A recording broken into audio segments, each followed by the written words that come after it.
الله تعالى الأخلاق والتقدير والصلاة على من كان نبيا وهادى بين الله والدين وعلى آله وأصحابه وأولياء أمته وعلماء أهل سنته أجمعين. أما بعد فأعوذ بالله من الشيطان الرجيم. بسم الله الرحمن الرحيم.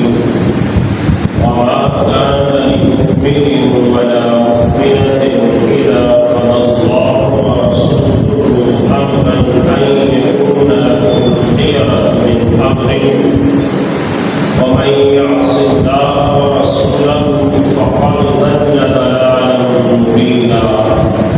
صدق الله مولانا العظيم وصدق رسوله النبي الكريم الأمين. إن الله وملائكته يصلون على النبي يا أيها الذين آمنوا صلوا عليه وسلموا تسليما. صلاة والسلام عليك يا سيدي يا رسول الله وعلى آلك وأصحابك يا حبيب الله. رضيت بالله ربا وبالإسلام دينا وبمحمد صلى الله عليه وسلم نبيا ورسولا. بعد سلام دعا ہے خالق کائنات جل جلالہ ہم سب کی حاضری کو اپنی بلند بارگاہ میں شرف قبولیت عطا فرمائے. آج کے جمعۃ المبارک کے خطبے کا عنوان یہ ہے عقل کا غلام ہو وہ دل نہ رکھو. میری دعا ہے کہ رب ذوالجلال میری زبان پر کلمۃ الحق جاری فرمائے اور اس کے بعد سب کو اس پر اعتقاد کی توفیق عطا فرمائے. عزیزان اللہ رب العزت نے انسان کو تمام مخلوق میں اشرف بنایا اور اشرف اور افضل مخلوق پیدا کرنے کے ساتھ ساتھ اللہ رب العزت نے اس کو حسن صورت عطا کی. فرمایا لقد خلقنا الانسان فی احسن تقویم. حسن صورت سے بھی اس کو نوازا، پھر متوازن قد بھی اس کو عطا کیا اور اس کے ساتھ ساتھ اس کو قوت گویائی کی ایسی نعمت عطا کی، بولنے کی نعمت عطا کی. اور پھر ان تمام نعمتوں کے ساتھ ساتھ اللہ نے اسے عقل اور شعور جیسی نعمت عظمیٰ بھی عطا کی. یہ عظیم نعمت ہے. اب دیکھیں کہ اللہ نے جو اس کو عقل عطا کی ہے تو انسان جسمانی کمزوری کے باوجود انسان اپنی عقل کو استعمال کر کے ایسی بڑی بڑی چیزیں مسخر کر لیتا ہے جن کے بارے میں اس کی اپنی عقل بھی حیران رہ جاتی ہے. جیسے بڑے بڑے جانور ہیں، ہاتھی ہے، اونٹ ہے، تو انسان ان کے مقابلے میں جسمانی طور پہ کمزور ہے، لیکن یہ عقل استعمال کر کے ان کو نکیل ڈال کے اب ایک چھوٹے سے بچے کو پکڑا دیتے ہیں، وہ چھوٹا سا بچہ جدھر اس کی نکیل موڑ رہا ہے ادھر ہی موڑ پا رہا ہے. تو یہ عقل کے ذریعے مسخر کی. اور پھر یہ یاد رکھیں کہ کوئی بھی چیز فائدہ مند وہ جب تک ہاتھ میں رہے اور اس کا صحیح استعمال کیا جائے تو وہ اس کا فائدہ ہوتا ہے. اور اگر مفید چیز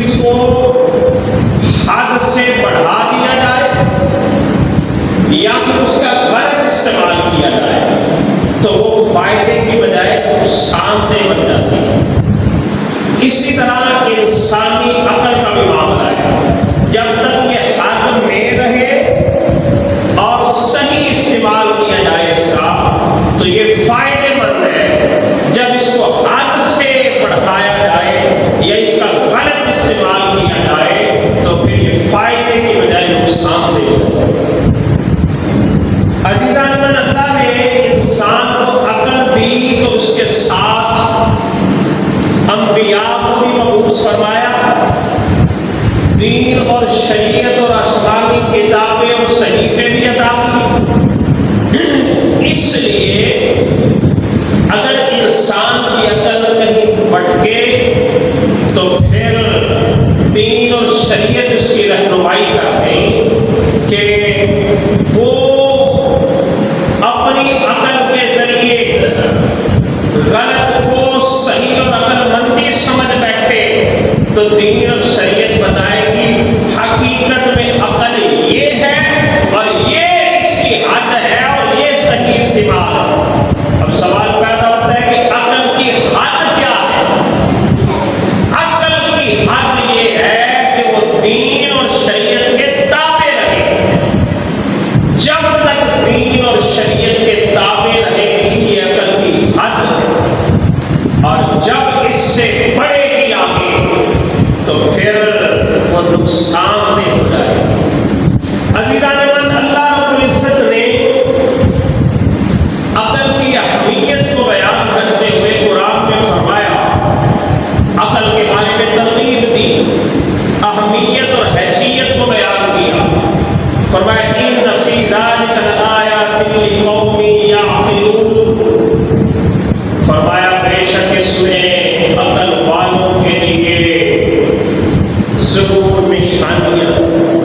اب سوال پیدا ہوا کہ نشانیاں تو سب لوگوں کے لیے ہے، قرآن میں نشانیاں تو سب لوگوں کے لیے، یہ کیوں فرمایا گیا عقل مندوں کے لیے نشانیاں ہیں؟ مفسرین اس کا جواب دیتے ہیں، فرمایا نشانیاں تو سب کے لیے ہے لیکن سب اس سے فائدہ نہیں اٹھا سکتے۔ فائدہ وہی اٹھاتے ہیں جن کو اللہ نے عقل سلیم دی ہے، عقل کو استعمال کرتے ہیں۔ اور اس واسطے قرآن کے دوسرے مقام پہ فرمایا وَمَا يَتَذَكَّرُ إِلَّا أُولُو الْأَلْبَابِ، فرمایا نصیحت کو صرف عقل مند ہی قبول کرتے ہیں۔ تو پتہ یہ چلا کہ فائدہ نشانیوں سے عقل مند اٹھاتے ہیں۔ اور قرآن کے اندر ایک مقام پہ اللہ رب العزت نے عقل نہ استعمال کرنے والوں کی مذمت کی کہ جو عقل کو استعمال نہیں کرتے ان کی برائی بیان کی گئی ہے کہ عقل سے کیوں نہیں کام لیتے۔ فرمایا وَمَا كَانَ لِلنَّفْسِ أَن تُؤْمِنَ إِلَّا بِإِذْنِ اللَّهِ وَيَجْعَلُ الرِّجْسَ عَلَى الَّذِينَ لَا يَعْقِلُونَ، فرمایا کسی بھی انسان کے بس میں نہیں ہے کہ وہ اللہ کے حکم کے بغیر، اللہ کے حکم کے سوا وہ ایمان لا سکے۔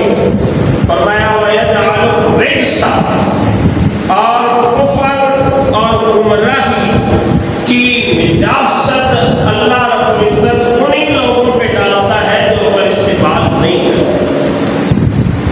عزیزان من، اللہ رب العزت نے جہاں انسان کو عقل دی، عقل استعمال کرنے کی ترغیب دی، عقل نہ استعمال کرنے کی مذمت بیان کی، وہیں پہ اللہ رب العزت نے فرمایا کہ عقل کو دین اور شریعت کے تابع کرنا ہے۔ اب عقل کو دین اور شریعت کے تابع کرنے کے حوالے سے قرآن کے اندر دو مقامات میں اللہ رب العزت نے لوگوں کی تربیت فرمائی۔ فرمایا وَمَا كَانَ لِمُؤْمِنٍ وَلَا مُؤْمِنَةٍ إِذَا قَضَى اللَّهُ وَرَسُولُهُ أَمْرًا أَن يَكُونَ لَهُمُ الْخِيَرَةُ مِنْ أَمْرِهِمْ، فرمایا کوئی بھی مومن مرد یا مومن عورت اس کے لیے یہ جائز نہیں ہے کہ جب اللہ اور اس کا رسول ان کے بارے میں کسی کام کے بارے میں فیصلہ فرما دے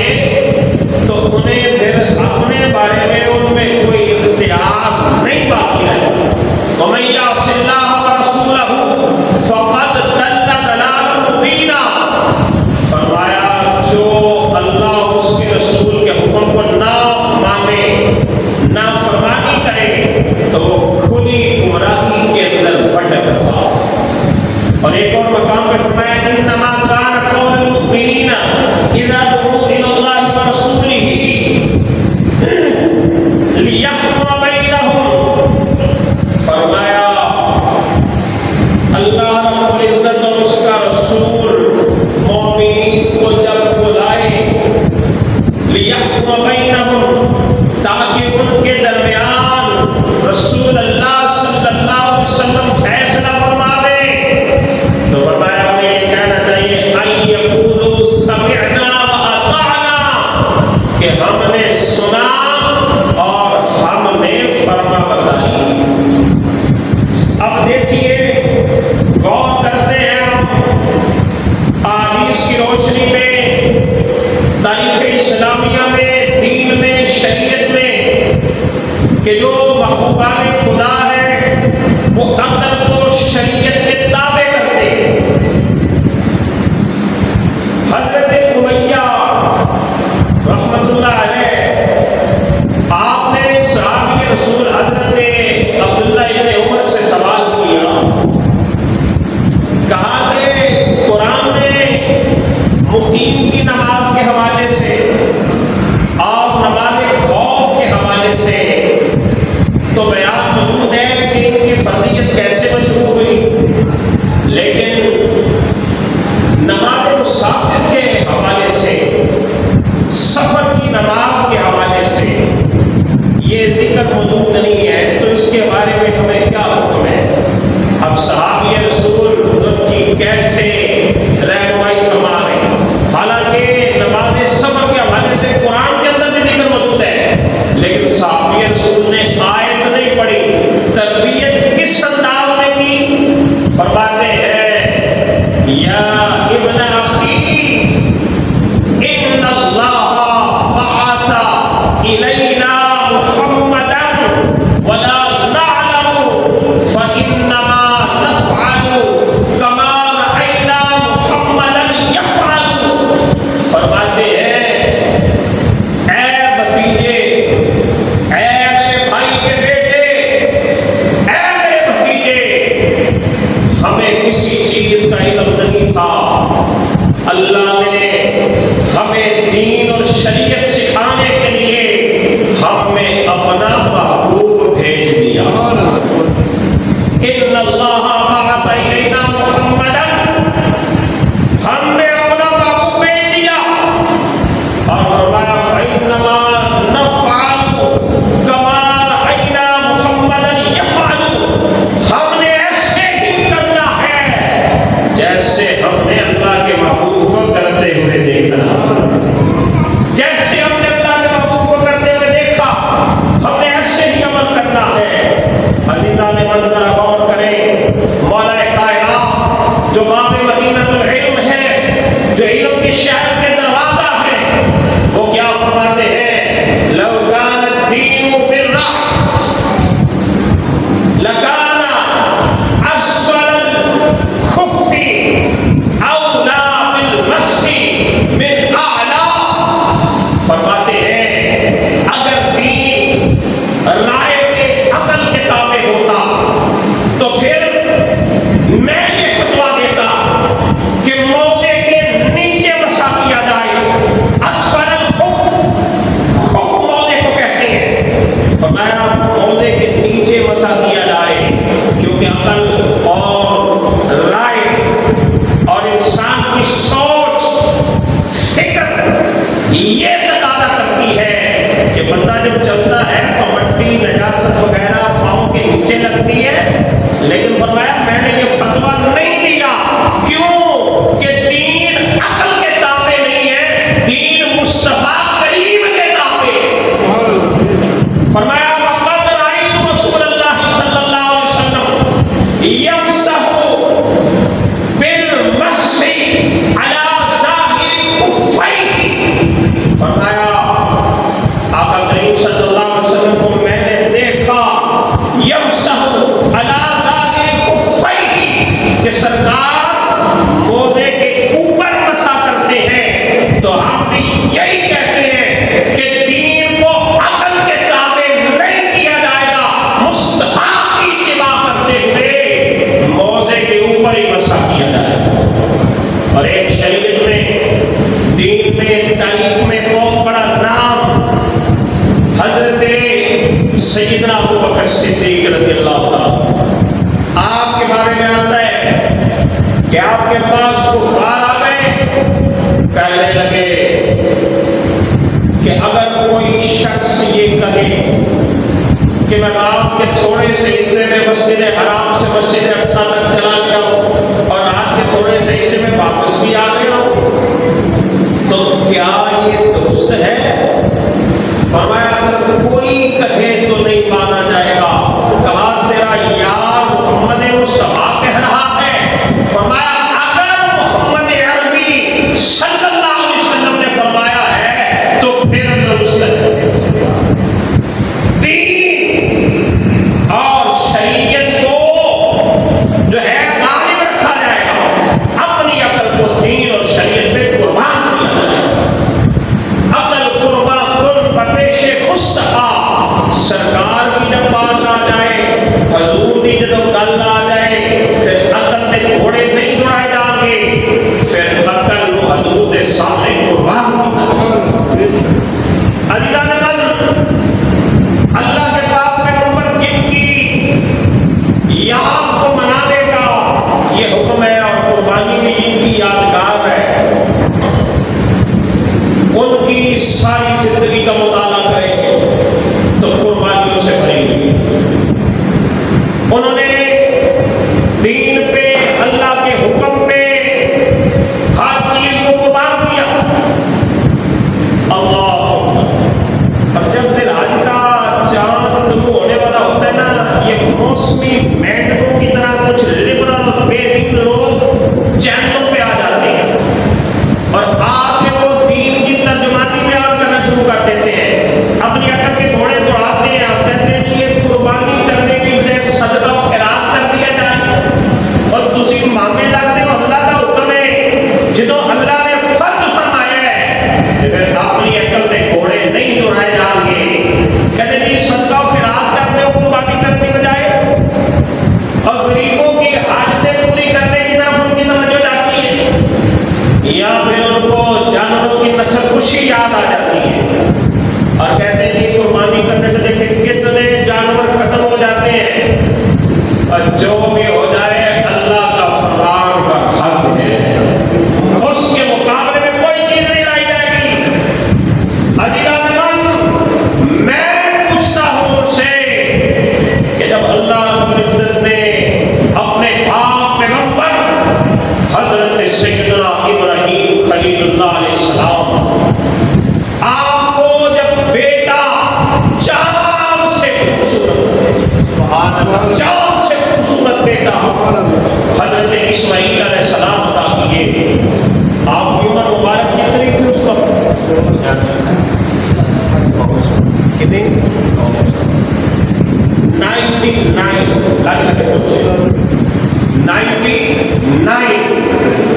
99 سال، اور اس کو 100 بھی کہا جا سکتا ہے۔ 99 سال عمر تھی۔ تاریخ کے اندر اقوال میں اختلاف ہوتا ہے، سکہ قول ہے 99 سال، اور مورخین لکھنے والے اس کو 100 بھی لکھ لیتے ہیں، جو کہ اختلاف ہوتا ہے 99 پہ 100 کا۔ القلیل والمعدود، ایک جو ہے وہ کم ہے، 99 زیادہ ہے تو اس کا غالب اعتبار کرتے ہیں۔ تو 99 سال آپ کی عمر تھی، اللہ نے بیٹا دیا، حکم ہو گیا اللہ کا، توجہ کرنی ہے اس طرف، جو بات اصل ہے، اللہ نے حکم دے دیا اے ابراہیم بچے کو بھی اپنی بیوی کو بھی لے جاؤ، وہ جنگل حرم کے قریب جو جنگل ہے، بے آباد ہے، بے عوام، ادھر جا کے ان کو چھوڑا۔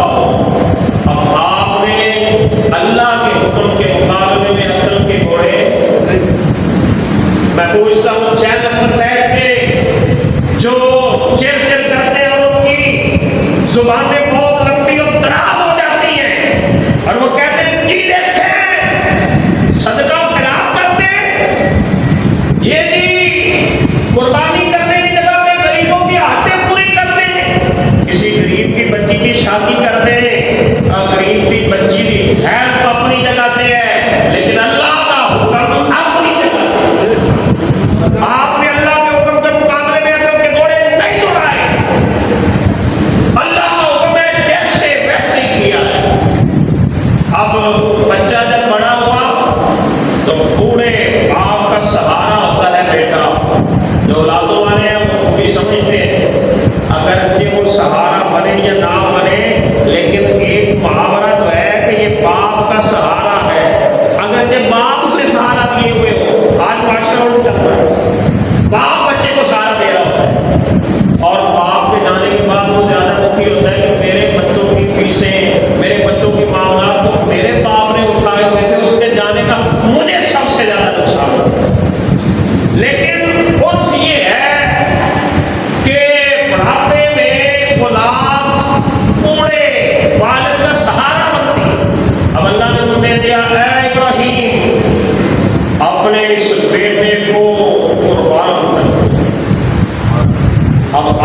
نے نہ تو بیوی کو اور بچے کو چھوڑ کے آنے میں عقل کے گھوڑے تو آگے. اب ان سے میں پوچھتا ہوں لبرل لوگوں سے جو بے دین پک کر رہے ہوتے ہیں، کیا عقل یہ قبول کرتی ہے کہ 99 سال کی عمر میں اللہ نے بیٹا دیا، اسے جنگل میں چھوڑ آئے، ساتھ اس کی ماں کو بھی؟ عقل قبول کرتی ہے اسے؟ کیا عقل قبول کرتی ہے کہ بڑھاپے میں اللہ نے بیٹا دیا، جوان بھی ہو گیا، سہارا بن گیا، اب اسے اپنے ہاتھوں سے ذبح کیا جائے؟ عقل نہیں قبول کرتی. لیکن دین کے معاملے میں، شریعت کے معاملے میں عقل کو دین پہ قربان کرنا، یہی اللہ کے پیاروں کا طریقہ ہے. اب آپ نے عقل کے گھوڑے نہیں دوڑائے، اللہ کا حکم کو چھوڑا ہے، بیٹا جوان ہو گیا، قربانی کرنے کے لیے، اللہ کے نام میں قربان کرنے کے لیے لے آئے، پیشانی کے بل لٹا دیا، اور وہ جو حکم ہوا تھا وہ کر دیا. اب یہ تو اللہ نے مہربانی کی کہ انہیں بچا لیا. اور یہ ندا آئی، یا ابراہیم قد صدقت الرؤیا انا کذالک نجزی المحسنین. پاک پیغمبر اپنی نوجوان اولاد کو قربان کر رہے ہیں. فرمایا اے ابراہیم، تو نے اپنی خاک کو سجا کر دکھایا، ہم اسی طرح نیکوں کو صلہ کرتے ہیں. اور فرمایا ان ھذا لہو البلاء المبین، بے شک اس میں بہت بڑی آزمائش ہے. اللہ. اور آگے اللہ رب العزت نے فرمایا کہ اسی اے ابراہیم تیری یاد بعد والے وچ بھی باقی رکھنا. اللہ. ابھی اللہ رب العزت نے کیسے نام عطا کر دیا. حضرت ابراہیم علیہ السلام نے سب کچھ اللہ کی راہ میں قربان کر دیا. اور ہم تو اللہ کا نام لینا ہی گوارا نہیں نہ کرتے صحیح طرح، یا اللہ کے نام سے بھی اتنی محبت ہے، ہم نے کوئی چیز لینی ہوتی ہے، باہر گئے ریڑی پہ تو اسے کہتے ہیں خدا واسطے لے رہے ہو، اچھی چیز دے ملوں، میں پیسے دینے نہ دے لوں، اے تو خراب شے دے رہے ہیں، تو اللہ واسطے لے رہے. یہ بولتے ہوئے یہ توجہ نہیں ہوتی یہ جملہ تمہارا کدھر جا رہا ہے. مطلب یہ ہے کہنے کا کہ اللہ کے نام پہ جو چیز دی جائے وہ گھٹیا ہوتی ہے، اور جو پیسوں کے بدلے دی جائے وہ بڑی اعلیٰ شے ہوتی ہے. یہ اگر اللہ کے نام کی قدر تجھے نہیں ہے تو رب کو بھی تیری قدر کوئی نہیں. اگر تو رب کے نام کی قدر کرے گا تو رب بھی تیری قدر فرمائے گا. اب دیکھیں جنہوں نے اللہ کے نام کی قدر کی ہے. فرشتے نے عرض کی باری تعالیٰ تو اپنے بندے کو بڑا مال دیتا ہے، تیرا نام لیتا ہے، بڑا تیرا ذکر کرتا ہے، اگر مال لے لے تو پھر نہیں کرے گا. رب فرماتا ہے نہیں، میرا بندہ میرے ساتھ مخلص ہے. اگر میں مال نہ دیا پھر بھی مجھے یاد کرے گا، مال دیا پھر بھی یاد کرے گا. عرض کی تھی باری تعالیٰ مجھے اجازت دے، میں ذرا امتحان نہ لے آؤں. فرمایا جا لیا، میرا بندہ میرے نال مخلص ہے، میرا خلیل ہے. اب فرشتہ آ گیا، آپ نے اس نے اللہ کا نام لیا. ابراہیم خلیل اللہ علیہ السلام آپ فرماتے ہیں یار مجھے میرے رب کا نام پھر ذرا سنا. کہتے جی پہلے طے کرو، پہلے طے کرو. فرشتہ طے کر رہے ہیں، انسانی صورت میں جائے امتحان لینے واسطے طے کر رہے ہیں.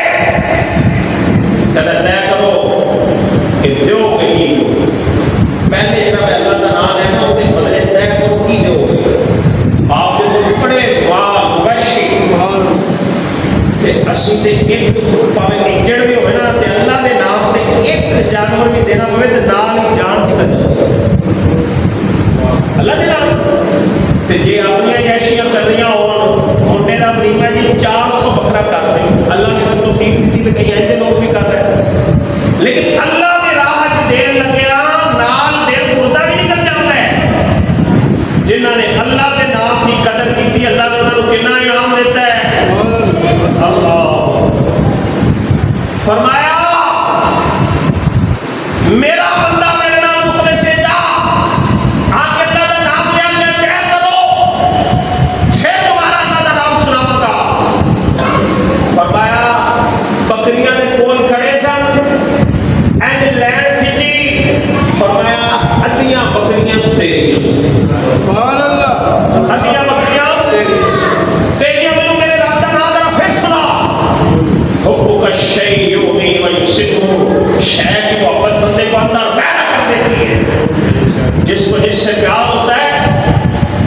اسی کا کثرت سے ذکر کرنا. عزیزان من جس کو کبوتروں سے پیار ہے ہر ٹائم کبوتروں کا تذکرہ کر رہا ہے. جس کو مرغوں سے پیار ہے وہ ہر ٹائم سیر ٹکڑوں کی باتیں کر رہا ہے. اور جس کو رب سے پیار ہے رب کا جب نام آتا ہے رب کے نام پہ ہر شے قربان کرتا ہے.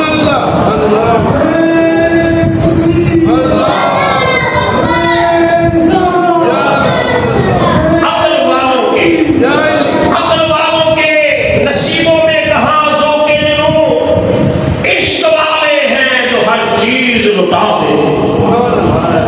اب آپ نے بتایا آدھی بکریاں تیری میرے رب کا نام پھر سنا اور اس نے پھر کہا اللہ. کوئی زور تو نہیں لگ رہا فرشتے کا. اللہ کا نام لیا پھر دل میں اور تڑپ پیدا ہوئی میرے رب کا نام آیا ہے وہ رب جس نے مجھے اور سارے جہانوں کو پیدا کیا. اور اس مالک کے نام کا کسی دیر دے نہیں سکتے. عزیزان من آپ نے کہا میرے رب کا نام آیا ہے دل کر رہا ہے ایک دفعہ پھر سن لوں. ادھر ہماری ایمانوں کی بھی حالت کیا ہے. نماز تراویح میں اللہ کا قرآن پڑھا جائے ہم کوشش کرتے ہیں ادھر جائیں جہاں چھوٹی سورت پڑھ ٹائم کم لگ رہا ہے. یہ اتنی محبت ہے ہمیں اور جن کو پیار ہے ہر چیز اس پہ قربان کر دیں. کہا پھر سنا میرا دل کرتا ہے پھر سنو. اور اس نے پھر کہا پہلے طے کریں پہلی دفعہ کہنے پہ آدھی بکریاں دیے دوسری دفعہ جو سنایا اس کے بدلے میں کیا دیں گے. فرمایا ساری بکریاں دیں گے. بات لمبی نہ ہو جائے مقصد بیان کرنے کا یہ ہے کہ حضرت ابراہیم علیہ السلام نے اللہ کے نام پہ اللہ کی راہ میں ہر شے کو قربان کیا تو اللہ نے یہ انعام دیا ابراہیم میں تیری تعریف بعد والوں میں بھی باقی رکھوں. اب قربانی کا پس منظر کیا ہے. قربانی کا شریعت میں حکم کیا ہے. اللہ رب العزت نے فرمایا انا اعطیناک الکوثر. فرمایا ہم نے آپ کو خیر کثیر دی. خیر کثیر میں کیا ہے اس کی اگر تفسیر کی جائے تو پورا 1 گھنٹہ درکار ہے. پھر کبھی انشاءاللہ اس میں گفتگو کریں گے. خیر کثیر عطا یہ خیر کثیر بھی جامع لفظ ہے. یہ ترجمہ اعلیٰ حضرت کا ہے. اور آگے فرمایا فصلی لربک وانحر. نماز پڑھیے اپنے رب کے لیے اور قربانی کے لیے اور قربانی کے لیے. اب قربانی کا بکرا لا رہے ہیں اس پر ہاتھ پھیر رہے ہیں. کب بکرا لا رہے ہیں کسی نے پوچھا کس لیے لائے ہو. کہا یہ بکرا لایا یہ ابراہیم علیہ السلام کی سنت ہے یہ سنت ادا کرنی ہے. میں نے کہا باقی سنت ادا کرنی ہے. کہا ہاں. میں نے کہا یہ سنت کس کی ہے. محبوب خدا دی سنت بول گئے نفس نو جڑی چنگی شے لگ رہی تے کہہ رہے ہیں کہ اے میں ابراہیم علیہ السلام دی سنت ادا کر رہا. اللہ کرے کہ واقعی تو اخلاص نال ابراہیم علیہ السلام دی سنت بھی ادا کرے تے پیارے محبوب دی سنت بھی ادا کرے.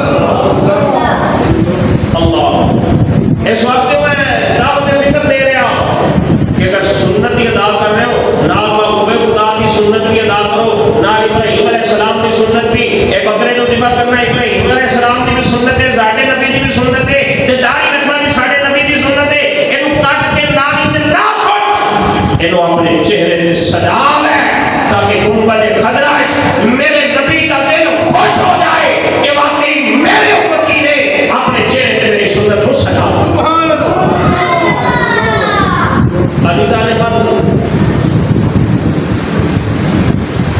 قربانی کرنا اللہ کا حکم ہے اور فرمایا محبوب تو آڈا دشمن حق خیر تو محبوب.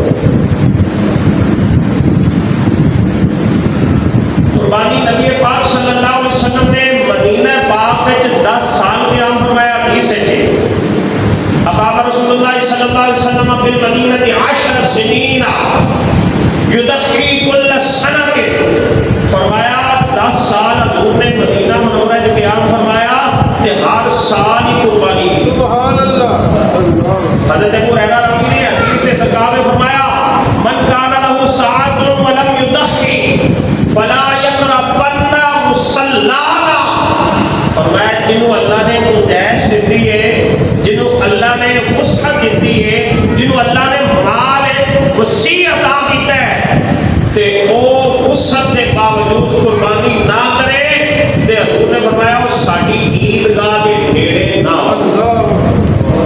ساڈی عیدگاہ دے نیڑے پتہ چلیا کہ قربانی جان بوجھ کے نہ کرنا یہ بڑا جرم ہے اور قربانی کرنا واجب ہے. آقا کریم صلی اللہ علیہ وسلم نے حجۃ الوداع کے موقع پہ میدان عرفات میں جو فرمایا یا ایھا الناس علی کل اہل بیت فی کل عام اضحیہ. فرمایا اے لوگوں ہر گھر والے کے اوپر ہر سال قربانی لازم. حضرت عائشہ صدیقہ روایت فرما دی ہے نبی پاک صلی اللہ علیہ وسلم نے فرمایا ابن آدم، فرمایا ابن آدم دا کوئی عمل بھی عید الاضحیٰ دے دن اللہ دے نزدیک خون بہان تو زیادہ محبوب نہیں. عید الاضحیٰ دے دن اللہ دے نزدیک ابن آدم دا کوئی عمل خون بہان تو زیادہ پسند نہیں ہے. اللہ کو سب تو زیادہ پسند عمل یہ ہے کہ عید الاضحیٰ دے دن اللہ دے نام تے جانور کی گردن تے چھری چلائی خون بہایا نہیں. اور پھر خون بہان دے نال یہ تربیت بھی ساری ہو رہی ہے کہ جانور کی گردن تے چھری چلا رہے ہیں تے اپنی خواہش کو بھی قربان کر. یہ نہیں کہ جانور تے قربان کری جا رہے ہیں تے خواہش نہ ہوتے ہی جس رب اور اس کے رسول کے فرمان کے مطابق جانور کو ذبح کر رہے ہیں اس سے رب اور رسول کے فرمان کے مطابق بھی باقی ساری زندگی کے معاملات بھی اللہ کے رسول کی اتباع ہے. باقی سارے معاملات ہیں کہ اللہ اور اس کے رسول کی فرما برداری کا یہ نہیں بس جانور کو ذبح کر دیں تے باقی خواہشاں کے بت دینے جو اٹھی رہے نہیں. جانور کی گردن تے چھری بھی چلا تے خواہشاں کے بت جڑے نے انہاں دی گردن تے چھری چلا کے قربان کر کے دس یا اللہ تیرے حکم دے میں جانور بھی قربان کرتا ہے ان دے نال نال اپنی خواہشاں بھی قربان کرتا. عزیزان من جڑا صاحب نصاب ہے انہیں جو قربانی کرنا ضروری ہے. صاحب نصاب کیوں کیا جاتا ہے؟ جن کو 52 تولے چاندی ہے اس کی قیمت ہوئے. آسان لفظ ہے جلدی طرح میں بیان کر رہا ہوں وقت میں دامن کی گنجائش ہوئے گی.